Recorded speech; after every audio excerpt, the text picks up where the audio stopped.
but we're honored to have many other levels of our government who are in the fight with us.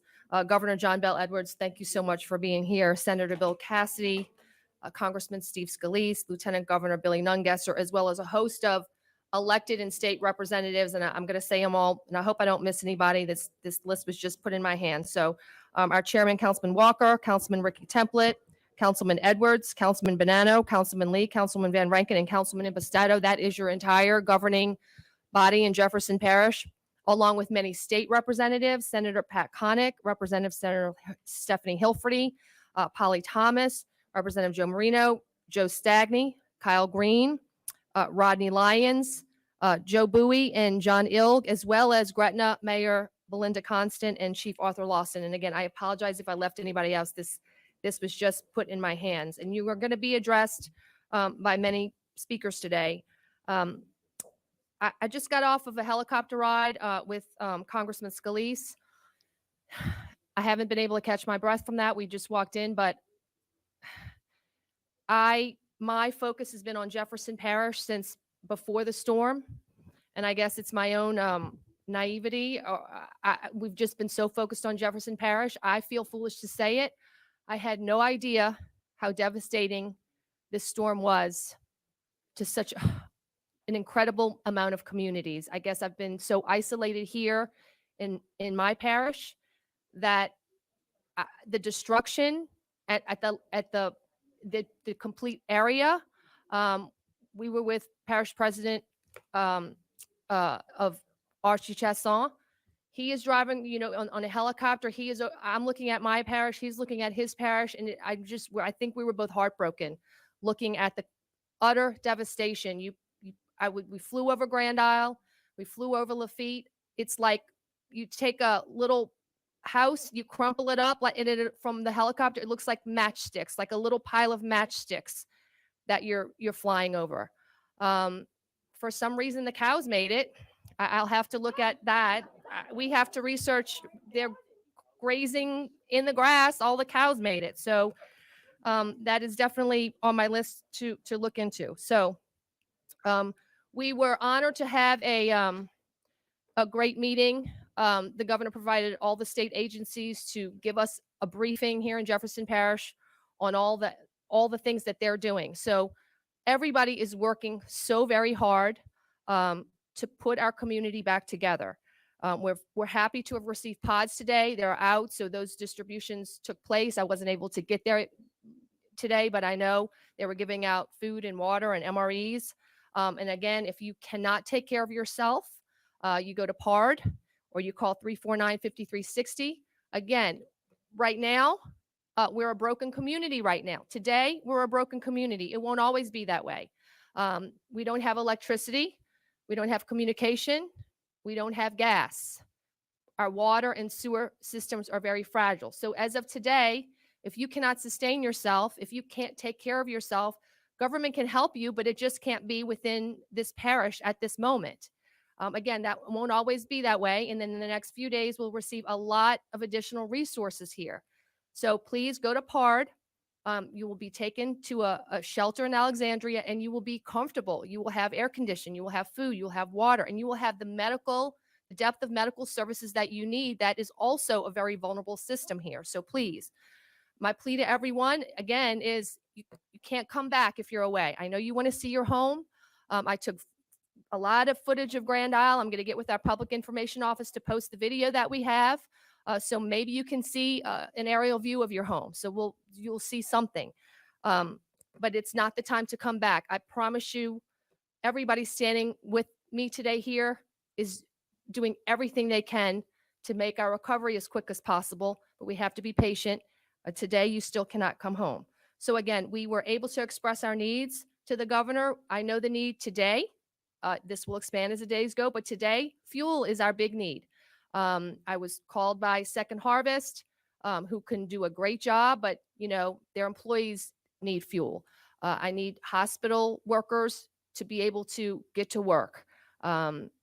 We have enough fuel for our first responders and our government workers, but I don't have enough to share with somebody critical like a hospital or Second Harvest Food Bank or other critical needs in this community. And so we wait for that to arrive. We also were able to explain that we needed generators and ambulances. So, and then the needs as we go on will be different as this process goes on. But I was so fortunate to have the state officials and our federal delegation to be able to understand where we are today. And they are doing everything they can. They're all calling back their offices, trying to shake the trees with private companies that they know and through government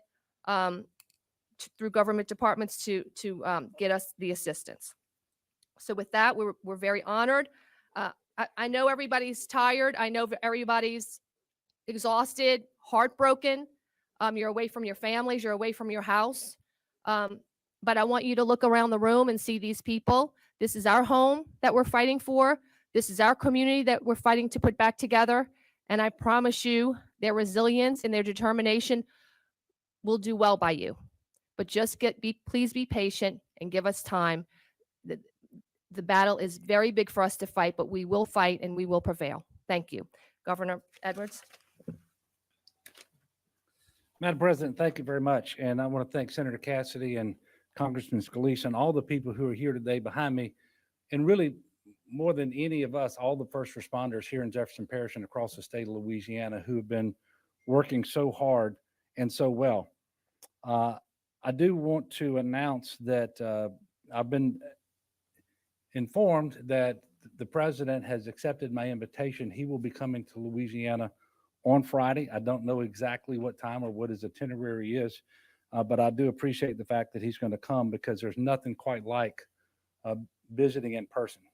Much like Cynthia just told you, when you see it for yourself, it is just so much more compelling than when you hear about it or read about it, or maybe even you just see it on TV. Our people have taken a pretty good lick here from Hurricane Ida, but our people are very resilient and strong as well.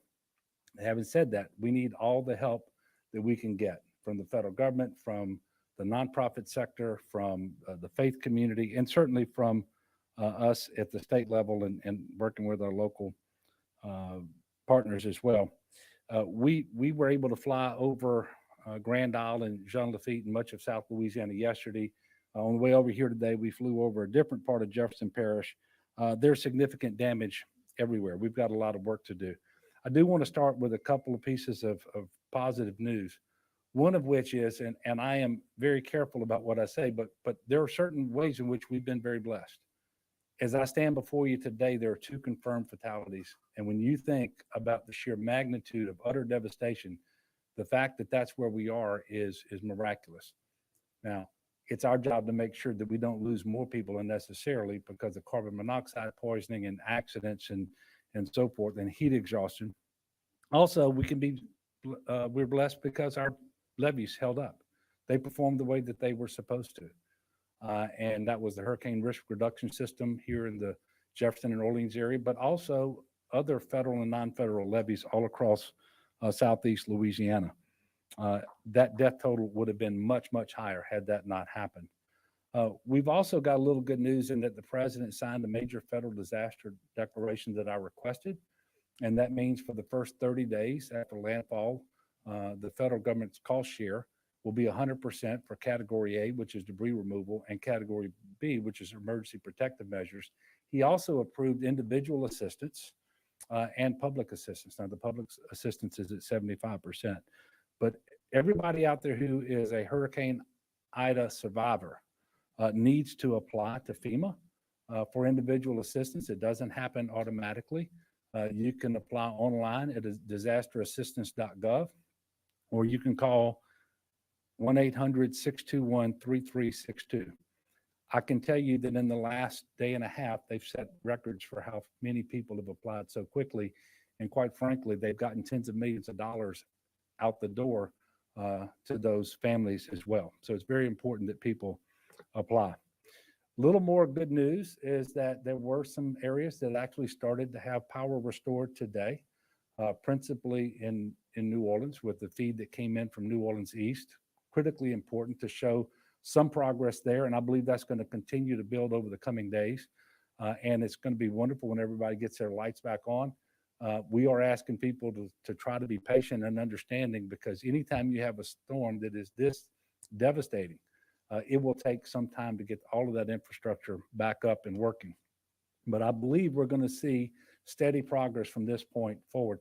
And I am mindful it's not just a matter of convenience, and it's not just a matter of comfort for air conditioning. It really is about life saving. We have dozens and dozens of hospitals and nursing homes and other critical facilities right now operating on generator. It is typically only a matter of time before a generator may fail. So we are trying to get backup generators on site that are properly sized to each of those facilities, with the technicians, with all the fuel, trying to move the water where the water needs to be, because you can't run a hospital and so forth without water. A lot of challenges, but we're starting to see the lights come back on in some places. Today, more than 11,000 homes and businesses were restored. Now, we were over 1 million. So I'm very mindful that it's a start, and only a start. In terms of electrical infrastructure, you know, I think you know that we've got transmission lines and distribution lines and substations, and there is tremendous devastation further south in Terrebonne and Lafourche parishes. The co-op Sleeka, they're going to have to rebuild their system. They're saying in their 83-year history, they've never been devastated as they were in this storm. But I can tell you, we've got some good news out there too, as I mentioned, with certain hospitals, including in St. Tammany and New Orleans East, being powered back up. I'm going to announce here the Blue Roof program has commenced, and I want to thank the Corps of Engineers. They will oversee that, and they've been tasked by FEMA to run this program. The Operation Blue Roof program is about getting as many houses into livable condition as possible. So if you sustained a roof damage, we really want you to take advantage of this program. The eligible parishes are those that we know sustained hurricane force winds. So it's not every parish that was approved for individual assistance. And I'm going to read the parishes out right now. And I'm going to try to go slowly. Ascension, Jefferson, Lafourche, Livingston, Orleans, Plaquemines, St. Bernard, St. Charles, St. James, St. John the Baptist, St. Tammany, Tangipahoa, Terrebonne Parish, and I think that's it. And this is a service that is free to the homeowners that qualify. After the blue roof is installed, the structure is declared habitable. Now, what that means is, if your roof is gone, but so is the rest of your house, you're not going to qualify, because when they put the roof on, you need to have a habitable house. But if you have any questions about that, you call the number that I'm about to give you. You apply online, and someone will come out. Storm debris also has to be removed from the roof as well. Residents can sign up for the program at blueroof.us. blueroof.us, and you're going to have to sign a right of entry form that gives the contractor the authority to come onto your property. You can also sign up by calling toll free at 888 Roof Blue, and that's ROOFBLU, 1-888-766-3258. So that's how you register for the Blue Roof program. To share with you all a little experience we had with this program last year in Southwest Louisiana. After Hurricane Laura, the Corps of Engineers ran this program, put up 13 or 14,000 blue roofs. I can tell you that when a few weeks later, Delta came in, it was very apparent which homeowners had had their roofs repaired under the Blue Roof program, because those tarps remained in place, and those that had done it themselves.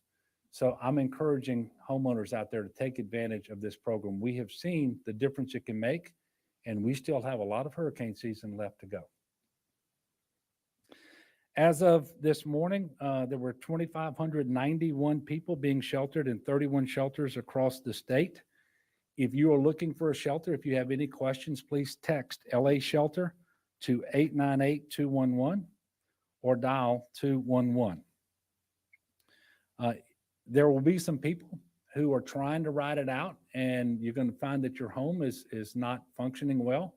Maybe it was damaged in addition to not having electricity or water, and at some point you may need a shelter. Please, if you need a shelter, call, and we will make sure that we have a place for you. If you are currently evacuated, please do not come back until you know from your parish emergency operations center that it is the time to do so. Really, we cannot sustain people. Stores aren't open, schools aren't open, pharmacies aren't open. Our hospitals are very challenged. You don't have electricity, you don't have water.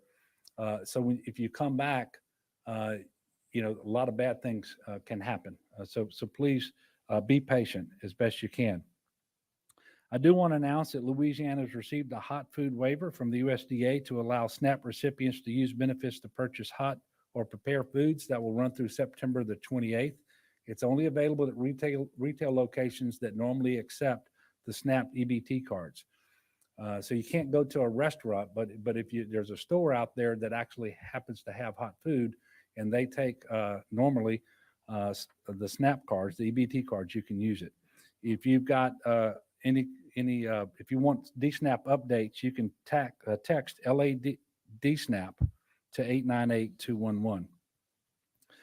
As I mentioned before, only 2 storm-related deaths thus far. I do expect that number will rise because coroners will attribute deaths to the storm that happen after the storm, so long as they're connected in some way.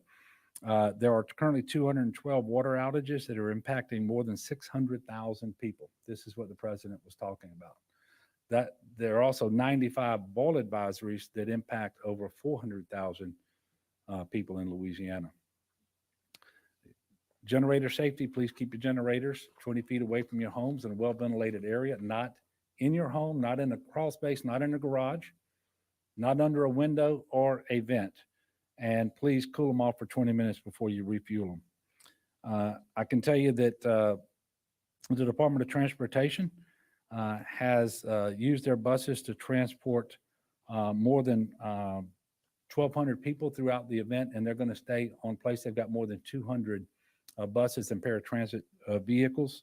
There remain 73 weather-related closures across the state.